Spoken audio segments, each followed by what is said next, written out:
Bonjour à tous et bienvenue dans une nouvelle émission 100% Quintet. Je vous propose de parler ensemble du Quintet de vendredi sur l'hippodrome de Vincennes, une course assez ouverte, le prix Léo, dans laquelle nous allons retrouver 16 concurrents d'âge assez bien connus qui seront répartis sur deux échelons de départ. Les conditions de la course, donc une course ouverte aux 7 à 10 ans, recul de 25 mètres à 164 000 euros. Ils n'ont pas gagné dans leur globalité 251 000 euros et donc on empruntera le parcours des 2850 mètres de la grande piste. On regarde tout de suite le tableau des partants avec plusieurs belles chances dès le début de ce tableau. Je pense notamment à Faubourg, le numéro 2, une interrogation et un émoji vert aussi pour le 3 et rebord. Eagle Pass, c'est une chance régulière. Pas mal d'émojis jaunes d'ailleurs dans cette première partie de tableau. Émojis jaune, orange avec Eagle Pass, Domingo Bello, Dexter Blue, Domino Blond, Flash de Véli pour l'entraînement de Sébastien Ernaud. C'est Jean-Philippe Monclin qui sera au sulky. Émoji rouge en revanche pour Dolavis, le numéro 9 qui sera le plus riche néanmoins du premier échelon avec Jean-François Senet, son entraîneur aux commandes. Émoji rouge également pour Falco Berry, ce cheval qui a souvent réussi pour Laurent-Claude Abrivard et qui est entraîné par Jean-Michel Bazir. Guillermo Orage Vidal à son sulky, on peut faire l'impasse a priori sans trop de risques. En revanche, on va retenir le numéro 11 Faregio Menuet, l'entraînement de William Bijon, la drift d'Éric Raffin, un émoji vert et un cheval déféré des 4 pieds. Ça se présente assez bien. Et le Tigre Sega, attention, c'est un outsider, j'aime bien, je le mettrai en bout de combinaison. Le 13 Cake Doré est un cheval de 10 ans, c'est d'ailleurs le seul dans ce cas-là au départ de ce quintet, ce qui ne sera pas évident évidemment. DiMaggio a souvent bien réussi à Vincennes, même dans des quintets assez forts. Attention pour une place. 55 Bond, c'est un cheval que l'on doit suivre, 7 ans de qualité, émoji vert pour lui et pour ce pensionnaire de Vincent Martens. Et on termine avec Erasme Williams qui est un concurrent bien connu dans ce genre de confrontation, qui a souvent bien réussi, polyvalent au niveau de la distance et qui se retrouve ici en position de plus riche de la course. Voilà, vous savez tout pour les conditions et les partants de cette épreuve. Je vous propose tout de suite de faire le papier.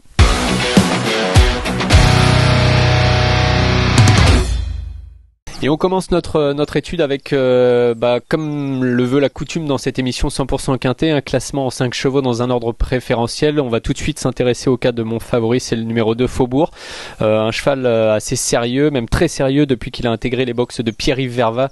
On le voit tout de suite avec une stat puisqu'il a couru 9 fois pour cet entraîneur pour 4 victoires, 4 places et 89% donc de réussite dans les 5 premiers. Un cheval assez sûr qui a réussi à main droite, qui a réussi à main gauche sur des courtes et des longues distances et qui a même réussi depuis qu'il est chez Pierre-Yves Verva au trot monté. Donc voilà, beaucoup de polyvalence pour ce concurrent qui est âgé de 7 ans. Il se retrouve grâce à ses bonnes performances et à des gains qu'il a engrangés au cours des dernières semaines, assez bien placé au premier poteau dans cette épreuve. Alors qui lui tend les bras, ce serait vraiment beaucoup dire au sujet de Faubourg, mais en tout cas qui lui confère ici une première chance théorique. Il sera déféré des antérieurs et je me souviens d'une dernière conversation que j'ai eue avec Pierre-Yves Verva qui me disait que ce cheval n'avait vraiment quasiment aucun défaut puisqu'il réussissait pratiquement tout ce qu'il entreprenait. On le retrouve ce Faubourg lors de sa dernière victoire, c'était le 21 avril sur l'hippodrome d'Anguin dans un prix de Boulogne qui était disputé sur 2150 mètres. Le cheval s'imposait assez facilement, quoique dans un lot quand même à moins relevé, mais avec la manière entre-temps un peu moins de 13, victoire facile que le cheval a en partie confirmé derrière puisqu'il s'est classé bon 3e dans un lot de qualité. Voilà, donc beaucoup de points positifs autour de cette candidature. Derrière ce Faubourg, je me méfie beaucoup et j'aime énormément la candidature du numéro 15, 55 Bond. Pourquoi ? Parce que ce cheval a déjà montré beaucoup de talent depuis qu'il est entraîné chez Vincent Martens, alors assez souvent au trot monté et puis au cours de la dernière année, même peut-être même des 2 dernières années, le cheval a pris une autre dimension au trot attelé en se comportant remarquablement dans des lots de qualité. Il est déféré des 4, il est bien engagé au plafond des gains et ce cheval-là, déféré des 4 justement et attelé, a couru à 9 reprises pour 2 victoires et 6 places. C'est aussi 89% de réussite comme Faubourg dans cette configuration. Donc c'est bien pour 55 Bond, c'est une très belle possibilité. Le cheval est en forme et on va tout de suite le voir d'ailleurs et on va voir une performance qui est très bonne et qui plaide complètement en sa faveur. C'était sa 5e place dans le prix Huberta le 29 avril sur l'hippodrome de Mokanchy. Alors c'était l'une des réunions déplacées de Vincennes jusqu'à Mokanchy et ce jour-là le cheval avait longtemps patienté en queue de peloton. Il n'avait pas été tout à fait heureux dans les 200 premiers mètres, il avait ensuite trotté en queue de peloton. En revanche sa fin de course à l'extérieur, casaque blanc et vert, est très bonne puisque le cheval refait du terrain sur des concurrents de qualité comme notamment Gently de Muse qui est en casaque bleu ciel plutôt au centre de l'image.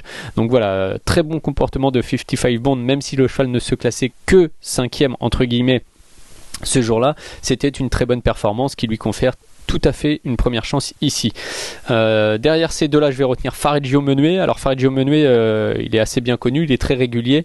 À Vincennes, depuis le début de sa carrière, le cheval n'a pas réussi encore à gagner puisqu'il s'y est présenté à 12 reprises, mais il a pris 5 places, c'est 42% de réussite. Alors il a beaucoup d'atouts dans sa faveur, mais cette statistique montre que le cheval n'a finalement pas beaucoup de marge pour gagner, et ce surtout qu'il rend 25 mètres. Donc je vous conseille surtout de le retenir pour une place, ce Fareggio Menuet. Il y a beaucoup d'atouts dans sa faveur. On a parlé du déferrage, de la drift d'Éric Raffin, de l'émoji vert, de la régularité du cheval, etc. Mais en revanche, pour la gagne, ça paraît peut-être un tout petit peu difficile. Je le retiens en 3e position.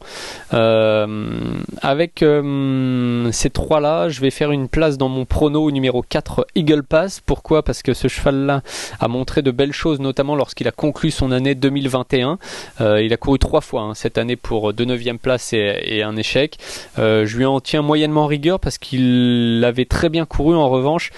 À la fin de l'année 2021, je le disais, c'était à Vincennes dans le prix de Tourcoing en se classant 3e, donc derrière Epsom d'Airfray qui partait 25 mètres derrière mais qui était un peu déclassé ce jour-là, et Duc d'Idée qui est quand même une valeur assez intéressante.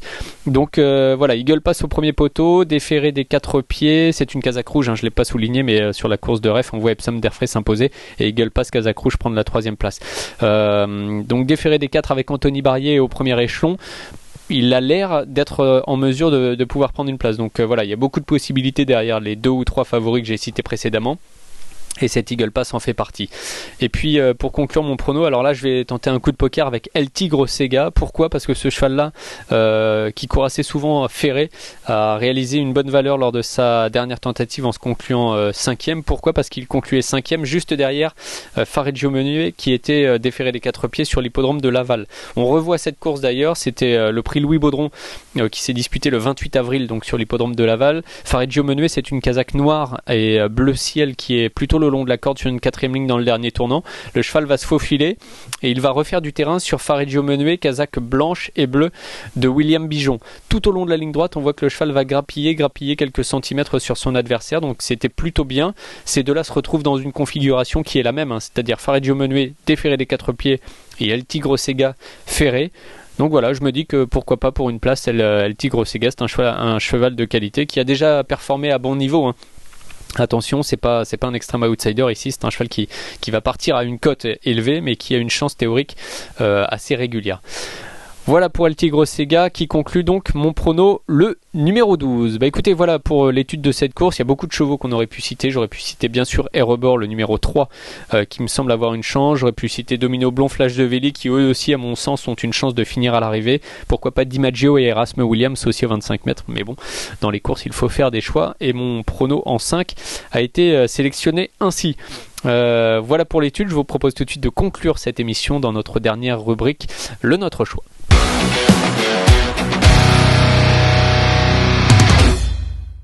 Allez, on se retrouve une dernière fois pour cette émission. Je rappelle le départ de la course à 20h15, le prix Léo ce vendredi à Vincennes. Alors juste avant de vous délivrer le prono chiffré, je vous rappelle que vous pouvez suivre bien sûr le live de cette course sur le site pariturf.com, que vous pouvez également vous rendre sur le site pour faire le papier de cette course et donc fouiller dans toutes les performances et remonter dans l'historique des performances des différents concurrents. À ce titre-là, d'ailleurs, je vous rappelle qu'il y a une offre en ce moment sur le site avec un pot de départ à 1€. Donc n'hésitez pas à vous rendre sur pariturf.com, il y a des choses intéressantes à aller chercher en ce moment. Donc le pronostic, notre choix, alors le 2 Faubourg qui me semble être une base incontournable, le 15 j'aime beaucoup, je prendrai vraiment ces deux bases que je détache avec 55 Bond, Fareggio Menuet le numéro 11, Eagle Pass le 4 et je conclus avec le numéro 12. Il s'agit d'El Tigre Sega. Un regret, est-ce que j'ai un regret dans cette course ? Oui quand même, le numéro 3 Erebor avec Franck Nivard, déféré des postérieurs avec un émoji vert pour l'entraînement de Benjamin Goetz, donc méfiance. Voilà pour le quintet, le prix Léo, donc 20h15 je le rappelle pour l'heure de départ. Il y a beaucoup de belles courses, il y a 3 groupes 2 ce vendredi sur l'hippodrome de Vincennes. Le prix Paul Carle et le prix Mazina sont deux courses qui sont réservées d'un côté aux mâles, de l'autre aux femelles, les meilleurs de 3 ans. On va retrouver Just Gigolo, Jazzy Perrine, Jack Strike, Joyner Sport, Jaguar Marancourt, vraiment des très bons poulains. Jock aussi qui sera au départ de cette course, de ces deux courses plutôt. Et puis il y a également le prix Jean Gauvreau, c'est une course préparatoire au prix de Normandie pour les trotteurs de 5 ans au trot monté. Alors 2175 mètres, ça c'est un parcours de vitesse qui ne peut-être n'avantagera pas totalement Hirondelle du Rib qui est une vraie championne dans cette catégorie, mais attention, elle a du monde sur sa route ce vendredi soir. Il y a Andy Bourbon qui est très attendu puisqu'il effectue ses débuts au trot monté sur un parcours normalement qui devrait l'avantager. C'est un peu l'attraction de cette course, mais il y a aussi beaucoup de chevaux qui sont capables de briller à côté. Je pense à Happy Unlucky et je pense aussi à Hérat Banville qui avait déjà gagné sur ce parcours une épreuve de groupe. C'est mon conseil de jeu pour cette nocturne. Hérat Banville, alors peut-être pas chaud pour gagner, mais en tout cas pour terminer dans les 3, je pense que c'est très possible.